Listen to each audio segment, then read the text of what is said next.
Craig. A huge welcome from PoisonedRock, and thanks for your time and for being here with us. First question. Thank you. It's been a while since your last release. What is Forbidden doing at the moment? Really not anything. We never officially wrapped it up. We had our last show was in 2012 in Santiago, Chile, at the Metal Fest, and it was a really great show. We played with multiple iconic thrash metal bands, and it was really cool. We played with everyone from Destruction to at the time it was Caius Lives, which I like a lot. I mean, I'm a fan of Caius a lot, so they were cool. I mean, but everybody was on that bill. Testament, Creator, you get the picture. It was a big one. Yes. And Venom was supposed to be on the bill, and I can't remember who took over. I think Caius took over for him, as a matter of fact.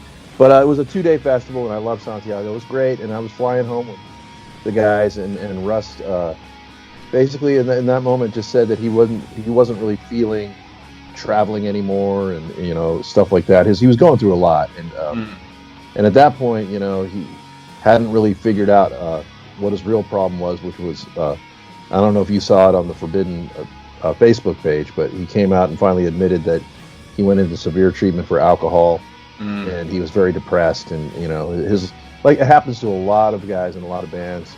I'm lucky I quit drinking many years ago, so I didn't really have that problem. But a lot of these guys, great. It happens. I mean, and I love Russ. I talk to him often, and I talk to all the guys, from the Omega Wave lineup often, and Matt Camacho I just saw 2 days ago, So we're still cool. I mean, there was going to be something, and I'm answering a long question for you because, I never say never, but I'm very busy with Dress the Dead. There's actually things going on that are in the undercurrent of all this COVID stuff happening. We're doing stuff, but in the meantime, we were going to play Dynamo in just a couple weeks here, not as Forbidden, but we were going to do it as Bay Area Interthrational, where I was in charge of an entire group of musicians playing all this, a couple classic thrash songs from like the big six of the Bay Area thrash, which kind of starts with Metallica and it ends with Forbidden and Violence, but everyone in between, you're going to do 2 songs from each. But you know what happened there? So but I had the guys from Forbidden in they were ready to do it. And so that would have been not really a reformation, but it would have been something. Amazing. Okay. Well, we're going to do some journeying back now with the next question. I'd like to talk to you a bit about your debut album, which was released in the late 80s. Can you tell us just shortly about that period, how Forbidden Evil came about, and how it had an influence on the music scene back then? Well, when you're that young, you don't really understand. I mean, I wasn't even 20. I think I was 18 when we started recording it. I turned 19 in the studio. And so, I was just, I didn't know what the fuck I was doing.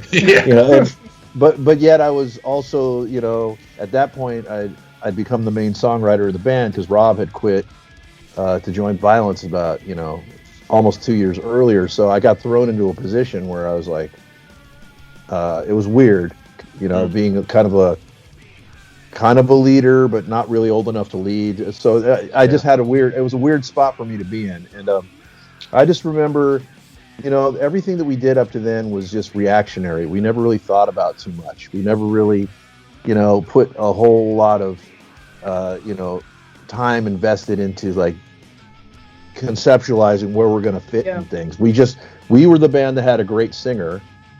Everyone else had cool singers and they were all really good at what they did, but Russ was a great singer and no one else really had a great singer that could do all the things. So it just like opened the door for us musically where anything we wanted to do, we could do. And that album was kind of, in certain ways, it'll stand forever because it has that energy of kids that are just fucking out of their minds. And in other ways, to me, it sounds a little juvenile. You know, it sounds a little, but that's okay. There's nothing wrong with that. But for years, I was like, oh God, you know, it sounds like, you know, there's things I was embarrassed about, maybe some lyrics, and now I look back on them, I'm not embarrassed about any of it because I mean, I was in high school, you know, you know, so I mean, it, and I see now where it makes an impact. I started to notice it probably about 13 years ago. Because I did a lot of other stuff. I played a lot of rock. I played, you know, I did a record with Rick Rubin. I did. Oh, cool. Cool. It was a band called Man Made God where we did it like I did the major label like major money thing, and I saw all that go. So I've seen a lot, but I didn't pay attention to the past.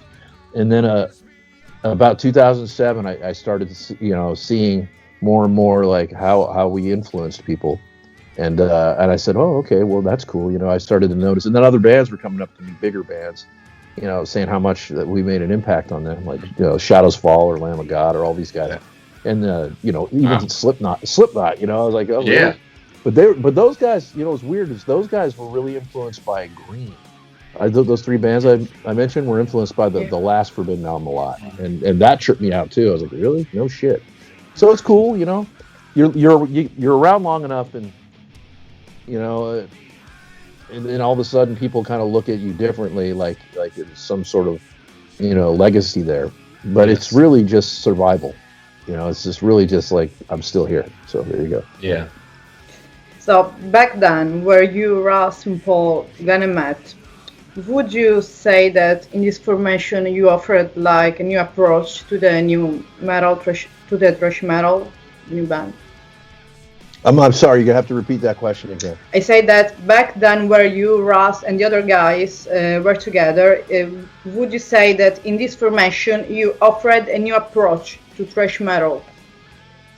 Yeah, like I kind of said it earlier, I think because we had potential with Russ, we were very melodic. And it led us to a position where we could do anything we wanted. So it was a little bit of a new approach around here. You know, I mean, there was just really no limit on what we could do. And I think that we, you know, just being fearless was what Forbidden was all about. Those first two records were really trying to, I mean, okay, now I said that Forbidden Evil didn't have a whole lot of thought process put into it. Twisted into Form did, but it was in a very short amount of time. We only had 4 months to write it. And we had Tim Calvert in the band, who was a huge help for me. Tim was like, you know, he didn't play thrash metal before, as Glenn before him. These guys came in and really never played thrash. They were just more, Glenn was more of a glam shredder guy. Okay. But he was so good, we're like, well, okay, well, we can make that work, you know. And then that didn't work after a while, personally. The personality-wise, he just didn't jive with us. So when we got Tim in the band, he was a better personality fit, and he was much more dramatic. You know, he had a very dramatic style to him. He was very influenced by Queensryche and, you know, Judas Priest and Iron Maiden and stuff like that. So it really, him and I, that made a really strong bond musically that I think started on Twisted into Form. And then, you know, I mean, everything, the music industry changed quickly thereafter. But yeah, I mean, we were cutting our own rug, as they say. I mean, doing our own dance, you know? Yeah. That was just our thing. Cool. Okay. Well, basically, you answered a lot of the next questions. Because I was just going to ask you, after that Combat tour and the Ultimate Revenge in the company of bands such as Death, Dark Angel, and Exodus, you just answered it. Did the arrival of Tim Calvert directly change the evolution of the sound of the band? So basically, it did, and I could go into that further. I mean, you know, I think that when Tim and I started the whole writing, it actually started. To be honest, I don't know if you ever read this, and your listeners may not know this, but I started working with Tim before we went on our first European tour with Glenn. Okay. And we didn't have 100% guarantee we were going to fire Glenn. Okay. But we pretty much knew that it was going to be a problem, you know. And he's not a bad guy, but Glenn comes from like the school of me, you know, and his dad kind of brought him up that way. So he was always like, how can I make myself look cool? You know, we're like, dude, we're a band. So there was a whole thing. And then he wanted to be a guitar hero like Joe Satriani and blah, blah, blah. Yeah. So when we got to Europe, I'd already been working with Tim, and I'd already started writing step by step in One Foot in Hell, and it kind of bounced some ideas off of him. And we started kind of doing things, and I showed it to Glenn, and then Glenn learned a little bit of it, and then then we ended up playing them live. We ran out of songs, so we ended up playing them live at a couple shows out there. But then we knew we were going to fire Glenn, so we came home. The next day we fired him, and then the week after that we were already playing with Tim. We had a show set up, and him and I, we worked out a dual solo, like a live solo. Like no one ever did that in the Bay Area. Like it took like a drum solo. We did a dual live solo, all within a week. Cool. He played the set, he learned the set, he knew most of it because I had him working on it. Yes, but then you could just see the very people were like very cynical. And oh, Glenn's great. What are you going to do? And then as soon as we played, everyone's like, "Well, there you go." It's like Tim was in immediately. It just made he made us better, and I cherish those years. And I have much regret that we didn't get to keep moving it forward before he got ill and everything. Yes. And what inspired the album Twisted in Form, and what it makes different from Forbidden Evil? Well, as I said earlier, the inspiration really came quickly, and I think in our early years past Forbidden Evil, we were really trying to prove that we were different than the rest of the bands. We had a chip on our shoulders to be more melodic. We saw ourselves as being in a possible arena heavy metal band and not just a thrash band. And this was our goal. And we may or may not have ever gotten there if music had kind of stayed the same, but that was it. So we were trying to write, you guys know the word grandiose.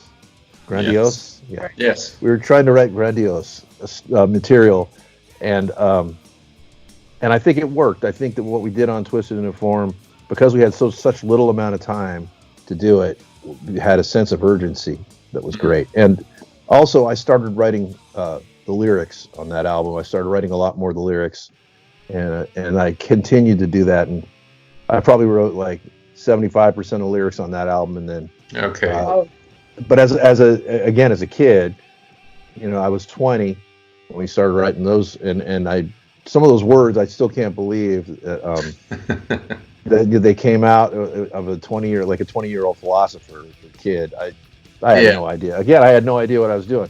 But at the same time, there was something in my subconscious that,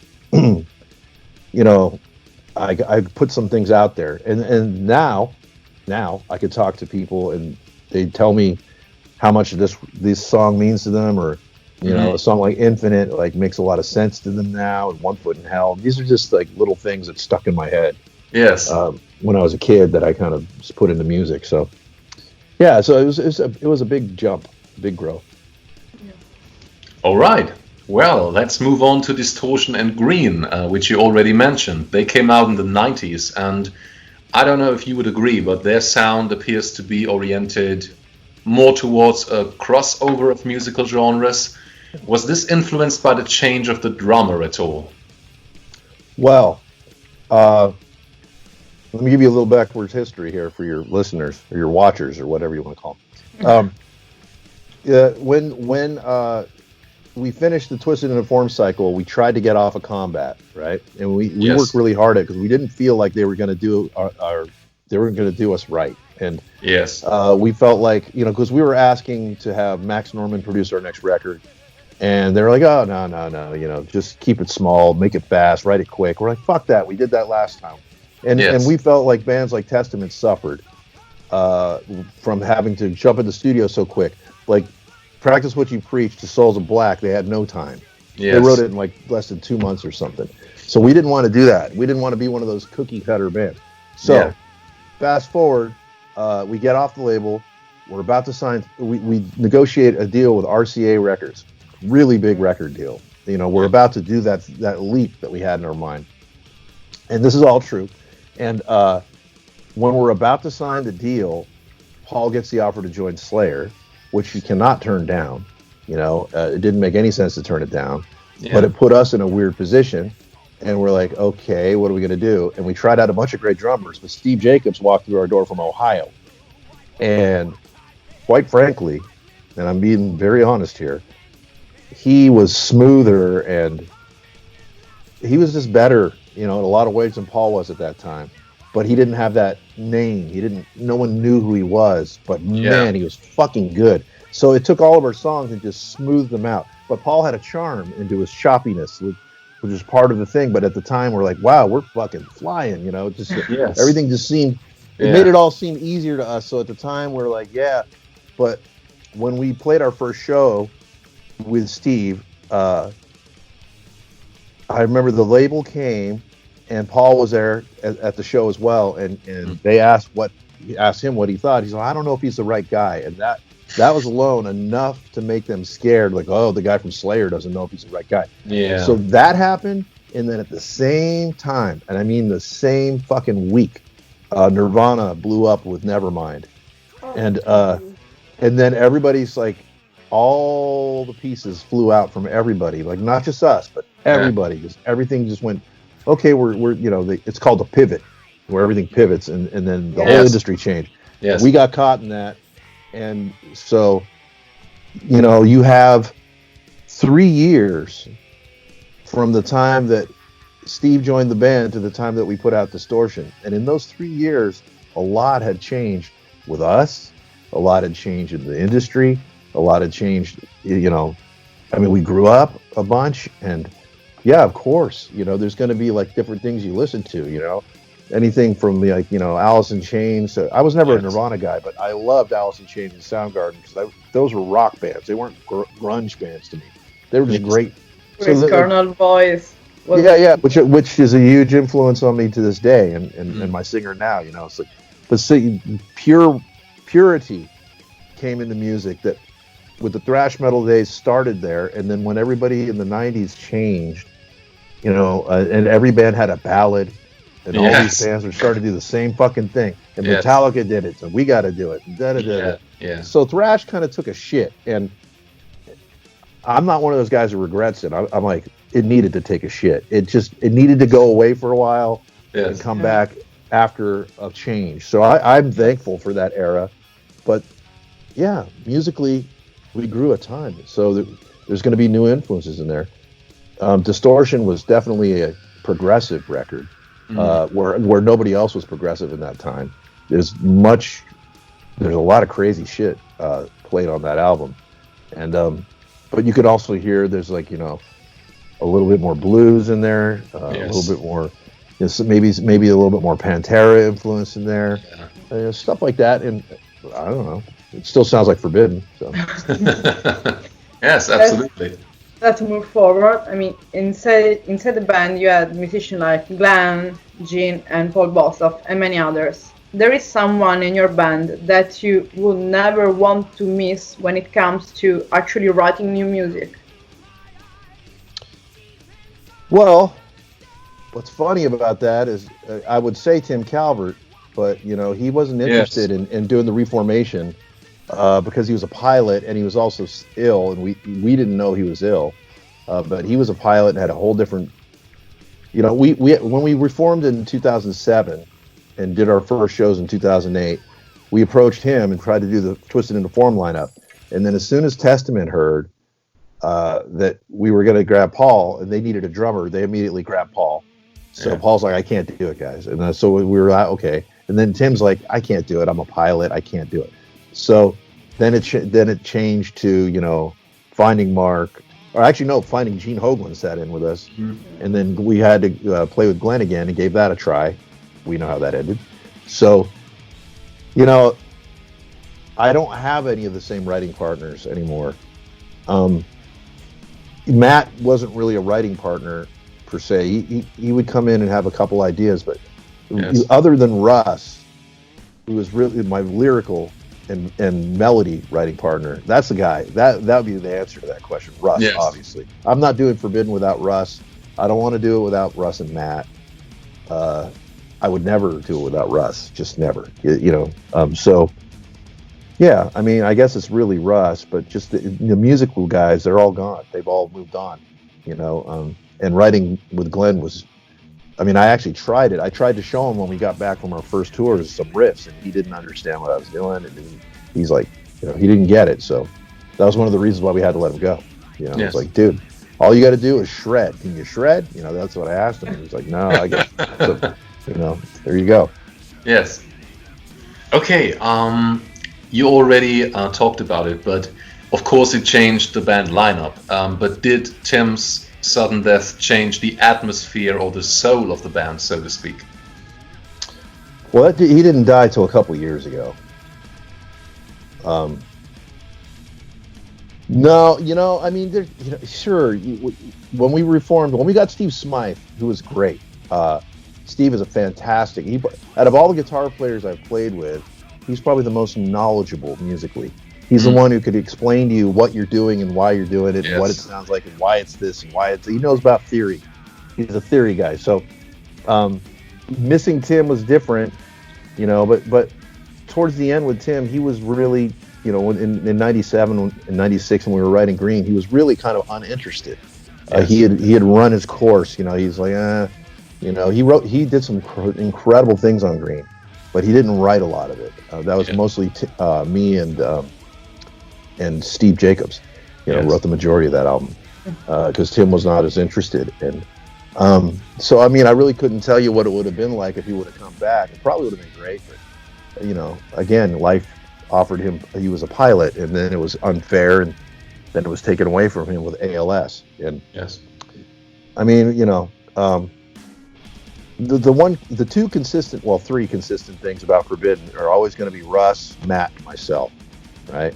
And those things, there's, if you want the heart and soul of the band, that is the heart and soul of the band, because that was the one consistent thing from the first record to the last record. Yes. And speaking about that, we are arrived at Omega Wave, a thrash metal revival for you. What is the difference between the last work from your earlier album? There was a lot. Omega Wave was incredibly fun to write. I had all the time in the world that I needed. When I first did the reunion shows, I didn't anticipate even doing anything with Forbidden beyond those shows, because I had another band called Spiral Arms that was putting records out, and you know, it was really fun. It was rock stuff. It was fun. I was having a good time. I didn't, you know, when I went to Europe, I was pushing my band. We just played the year before. We played the Grass Pop Festival. They flew us out. Spiral Arms got flown out there. But you know, when I got to Europe, and the first morning I sat down for breakfast at the festival, I realized why I was put out there, because they were trying to get me to bring Forbidden back the next year, and everybody was they descended on my table like, hey, so you know, I had Yap from Nuclear Blast, and everybody was just like needling me all day. I'm like, oh. So I came home and I thought about it. I'm like, oh, maybe we'll do some shows next year. So we did that, and I'm getting to your question, and we did that, and then we committed to some dates, and we came back the next year. You know, we did this stuff with Gene at home. We had Gene Hoglan play with us our first shows. No idea I'm going to write a record at all. We go to Europe, still no idea. We get Mark Hernandez in the band. I'm in Europe probably about a week, and we do Bang Your Head Festival. A guy asked me in an interview, are you going to write our next record? I said, you know what, I haven't even really thought about it, but maybe I'll go home and write a riff. I don't know. And so I say that on a video interview, and then 2 days later, I'm getting emails citing this quote from my band, like, what the fuck, man? Are you going to write an album? Like, I'm like, dude, I just said I might write a riff, and you guys are blowing me up. So that almost broke up my band completely. Oh my I came God. home, and they were really upset, and we got called into a meeting, and they were yelling at me, telling me how bad, you know, I'm gonna leave them forever, and all this. We had Chris Contos in the band. You know, he was in Machine Head at that time. Yes. No, now he is. But he was a good friend, and he was a great drummer, and really talented guys, really talented band. But they got very personal about it. And I said, you know what? I wasn't going to write a record, but after this meeting, I kind of feel like I might just fucking do it. Fuck you. And I got pissed off, and I started writing. And that was the beginning of that process. And we ended up getting back together, the band, you know, and Forbidden ended up writing a record. And like as I told you about Glenn, I brought him music that I was writing, and he didn't understand it, and it ended up on the record. It's on that record. The stuff I showed him, he didn't get it, and for me, it was great because I had pure freedom to write anything I wanted to write at the time and get all the most metal things like out of me, all the years of angst and just all those years I didn't actually play thrash metal. That shit started bubbling to the surface, and so I just wrote very unconsciously, and it was great. And once I wrote the first couple songs, Adapt or Die and Hope Gnosis, right off the bat, and then we got Steve, Smythe in the band, and then he started adding his little parts to it, and he would send me riffs. He was living in London, and he would send me stuff, and then I would work it into a song, and it was a really cool thing, but no one had the music or no one knew what everything was going to sound like in the band but me. Like, everyone's just like, what is this? What's going to be here? Well, trust me. I would say trust me like every week. I'd be saying trust me at least once. Trust me, it'll be cool. And when we started recording the album, I had my singer from Spiral Arms was helping me produce it. I thought that would be a good thing for him to know that I was not leaving him. I was going to. It's Tim Narducci is his name, and I was like, Tim, you can help produce this whole thing with me. And then he would say to me, well, what are you going to do with this? I'm all, trust me, because I co-produce it with him. So by the end of it, I was like really fucking proud of the work that everybody did. I was really proud of how everyone came together and created something that I think is one of the best albums in thrash metal over the last 10 years. I really feel that way strongly. Now, other people may not. I don't know. But I listen to other stuff, and I just feel like we created something that is still raw. It didn't get overproduced. I didn't fix everything. I didn't want all the drums moved into a line like everybody else does. I don't want that. I wasn't interested in that super modern lined up Pro Tools sound. I wanted something raw. And I wanted the guitars to be slightly doing stuff, and I just wasn't interested in doing it the way everybody else wanted to. Yeah. So, from the time that we started recording it to the time we gave it to Sean Bevan, who mixed it, who also did, he mixed my Man Made God record that I did with Rick Rubin, but he also did Nine Inch Nails and Marilyn Manson and tons of other stuff. But he got it. Once I gave it to him, I said, can you keep this raw? And he was like, fuck it. He's like, yes. Tell me not to overdo it. And then that's what we did. So I was happy about that. Cool. Very cool. So basically, you talked about this before, but you would say that you are still in touch with all of these former members. Would you say that the network is still complete with all of the guys? It's never going to be, gone. Yes. But saying it's complete would mean that we're actually, writing again and stuff like that. And I just don't know. I try to explain it to people because they ask me all the time, would you do another record? First of all, you need 100% of Russ. Russ has gone through a lot. He's working his way back to being healthy again. I'm not really interested in doing all the work either. And that's what happened. I mean, everyone did their part, but the dirty work, I did it all. And it was very tiresome for me. So I'm not, I would be okay if the last thing we ever did on a recording is what we did already. Because I just feel like don't ever tarnish your legacy. Don't ever ruin, don't come back with something that's weak. Yes. And so I don't know if it would be, but if, I mean, like I said, I'm Dress the Dead is my focal point right now. And I just, we're all friends and I'm going to keep it that way. And I love those guys. And, I never say never, but I also would not try to force anything just to grab on some sort of success or hopefully have some sort of, desperation, like move just to fit, because it's easy. If I put anything on Forbidden Facebook page, you're going to get thousands of people reacting to it immediately. Yes. That's easy. That would make a lot of other guys in my business like, well, why don't I just do that all the time? That's not how I work.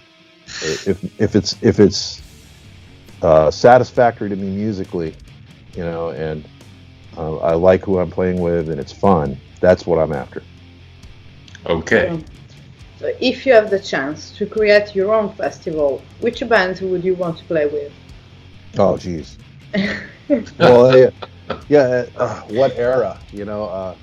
There's today's festivals. I mean, we were gonna what we were gonna do with Dynamo this year. It was gonna be like, because Dressed to Dead was gonna play that too. It was gonna be our first European show, and we were gonna play with Ginger, Exodus. Amazing band. Yeah, Ginger, Exodus, Sepultura. There's all these like great bands like that. I mean, see, now I can move into kind of what I'm doing now, because what I've always been after is universal, crossing over boundaries, and having a singer like Kayla, a girl with such a fucking dynamic voice and personality. It's just, I think we could play with anybody. I think we could play with anybody, much like Queens of the Stone Age did when they did. Not that Josh is a girl, but much like they did when they played Ozfest. Yes, they didn't fit, but they were fucking cool. Like Alice in Chains when they played Clash of the Titans in the United States with Slayer and Megadeth, and what was it? Slayer, Megadeth, and Testament. Was that right? So yeah, I think. Oh no, it was Slayer, Megadeth, and Anthrax. But when they did that, they stood out, and I think that our band, given time, and after this COVID thing's done and our music's actually out there, I don't know. I don't know. I think we can play with anybody. I don't know. I wouldn't want to just pick a perfect festival, because I don't even know, because there's just so many great bands that are all different. I like everything. Everything good. Yeah. Okay. Well, you might not be able to say it right now. We also alluded to it, whether you are doing something else in the Forbidden camp in the future. But we were curious to know, could you picture how a new album would actually sound like? Jeez. No. Not exactly. But I think I would take the same approach that I took to the last one, and make it as fun and as metal as possible. Yes. I think one of the running jokes for us when I was writing the lyrics, because we'd sit in this room me and Russ would sit in this room and write the melodies, and give me a map, and then I would sit down and write the lyrics. It's like, how many times can we say death? Death and die, and mean it, and actually tell a story, because it was a bit of a. Yes. It wasn't a concept album, but it had a theme to it, and a lot of the things we talked about on that album are all. With the overthrow and just the whole thing, just like it's all happening. It was all happening. So I would take a similar approach. I would just try to pull it from the stream of consciousness and just tell the story of right this minute and what I see coming. And musically, it's going to be that same kind of forbidden, riffing. We have our own style. Yes. Speaking about style, we noticed that you have different guitar styles in your sound. Would you agree? What made you decide to do this? You mean me personally? Yeah. Okay. Personally and also technically. Yeah. Well, I mean, as I alluded to earlier, I'm a person that's like very well. I don't know if I said it, but I'm very open-minded, and I like. I come from when you go back to my earliest origins, I come from the Beatles. Yes. Right? So I'm one of those lucky guys who grew up with parents like the Beatles. But they didn't like much else, Like they weren't into anything heavy at all. So I didn't come from a background of my learning about music came from my friends around me, and then the Beatles. So I went directly from that, to the classic AC/DC and Rush and. All Iron Maiden, especially Judas Priest and Iron Maiden. And then I went into thrash metal. Like I was one of the first people that knew about thrash, and that's how I met Rob Flynn. But as kids, I got introduced to him because I was carrying around a Merciful Fate EP at my school, and my friend said, "I know another guy who likes that stuff," and then that's how I met him. So that's opened up a whole nother world. But where I'm going is like I'm very open-minded musically, and even when I was doing my thrash stuff, I still had that Beatles background. So songwriting, melodic stuff, Yes. Song first. You know, I don't care. Yeah. I'll play a solo, but it better make the song better. Yes. Or I don't even think it necessarily needs to be there. Not just You know, for the and- sake of it. Yeah, and in Dress the Dead, it's like I have freedom to do whatever, and we do some songs with solos, but a lot of times it's like I'm not going to force that in there. Like, why Yes. would I do that? Because Why? that doesn't necessarily need to be there, and then Yes. you're also going to turn a lot of people off with it because they don't necessarily like, you know, a lot of people don't have the attention span these days to even listen to like somebody noodling. If you want to make a shred record, that's different. You know, I would do that, and I got to do a lot of that actually when I did the Hank Sherman thing, Demonica, which we didn't talk about. You know, my job on that album was to play a lot of solos. You know, and that was fun. You know, it was Hank for Merciful Fate. And I don't know if you guys ever heard Demonica, but it was a really cool record. It was really he wrote a thrash record, and I played lead guitar with him on it. You know, so there's different things for different things. But I like I'm a song first guy. It's always going to be what serves the song. All right. Is there a moment in the entire Forbidden career that you remember most and want to share with us? Well, there's a few. In the old days, you know, you got to go to your biggest moments. You know, I think Dynamo in 1989, you know, where the Raw Evil EP came from, was really a blur, but there are moments that stick out in my head. And that was a big one. And I think when we played Victim of Changes for that show, it was, you know, it wasn't our song, but we owned it, you know, and the crowd really, really loved it because we did it our own way. It was just slightly thrashy, you know, not much, but you know, you can't, like, not many people could pull that song off, and that's what Russ and Forbidden could do. And so stuff like that was big. Later on, some of those European shows were really monumental. Later on the next year, we came back and headlined a show the day before Dynamo, where Sacred Reich and Sepultura opened up for us, and that was, you know, everyone's like, "Why aren't you playing the festival this year?" But I mean, we fucking crushed that night, and you know, the sound was great, and the show was great, and it just really showcased whoever. There was like 1,800 people there. It was kind of a bigger club. So it was a really good moment for us, you know, and everything seemed like it was headed that direction. And we came home, and then we played the Warfield with Death Angel. That was another big one. So stuff like in the old days like that. And then, you know, later on, you know, when we came back and did stuff, I mean, obviously with a whole festival run, Bang Your Head, the first time we played it, I thought was great. Hellfest was really cool. Yeah. Hellfest is amazing. Yeah, it was. Yeah. It was smaller back then. It was 2008, so yeah, it was a lot smaller. Yeah, it grew a lot. I think when we started this whole thing about the chili at the Metal Fest, that last show we did, I didn't realize. I mean, I'd always kind of heard Forbidden was pretty big out there, but we were one of the bands that went over the very best. You know, there's 10,000 people, and they knew every fucking word. Wow. So that was cool. And to see video from the crowd and people singing from all corners.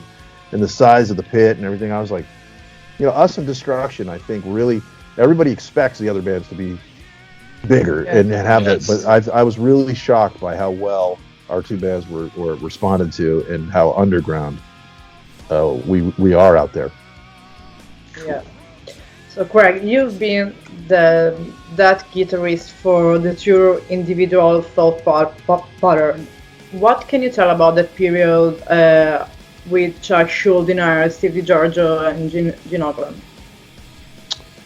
That was one of the funnest times in my life, because going into it, I was extremely busy doing stuff with Forbidden, and I was making the Distortion demo that got assigned to a Gun out in Europe, and I told Steve DiGiorgio called me and said, "Hey, you know, Chuck wants you to do this tour in Europe." I was like, "I don't have time for that." And he's like, "Well, he wants you to come out to Florida and rehearse." I'm like, "I definitely don't have time for that." And, you know, I had to turn it down. And then he called back the next day and said, "Chuck says he's going to come to Oakland and we'll rehearse his Soundwave. Can you do that?" I'm like, "Fuck, I I guess I can't say no to that, but I had no time to learn anything. Nothing. So I went, because I was recording at the time, and I went into the studio the first day they arrived and didn't know anything. And Chuck said, "That's okay, bro." He's like, "That's cool, bro. We'll sit down. We'll just, we'll get baked, and we'll, he's like, So we just sat there, and he showed me a riff, and the first thing I learned was that death riffs are actually easier to play than forbidden riffs by a long way. But he was such a genius, it makes it sound hard. He made it sound difficult. And then so if you learn that riff, you play it 4 times, that's how it goes. So I'd always, okay, 4 times, so occasionally 2. But he was, his formula was simple, and it made it easy for me to learn it. So those guys all sat there with me impatiently as I learned it, and I learned the whole set in 3 days. And then we were in Europe, and I had no time to really grab it all. And I was like, he told me to improvise my solos. Just improvise, do what you would do. I'm like, really? I'm like, okay. So I did, and it was just this whirlwind. And then he asked me, while I was in Europe, like probably a week into the tour, would you be interested in doing the rest of the tour and writing a record? I said, bro, I'm too loyal to Forbidden, Yes. And I don't know if it was a good decision or a bad decision, but I think it was a good decision. I didn't want to. The guys in Forbidden were already pretty jealous, because we'd had years where we didn't do much, and all of a sudden I was getting thrown into Europe and touring for these big shows, and I understood where they were coming from, but everything went well for us after that. But my friendship with those guys was, I think about Chuck and I just get so sad because, I love the guy. A lot of people had problems with Chuck because he had problems with a lot of people, and we didn't have a problem. Yes. People had problems with me in the past. Chuck and I had no problem, and we could relate with each other because he was like the main guy in his band. I was like the main guy in my band. And, he had a vision. I had a vision.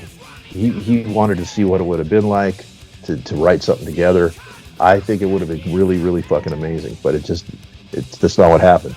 But the thing that stuck the most out of that was my friendship with Gene Hoglan. And he's like an uncle to my son, he's one of my very best friends. I mean, we pick up where we leave off. I adore the man. He's just, Steve DiGiorgio as well, but Gene and I have really, really hit it off. And, there's nobody in music I love more than Gene.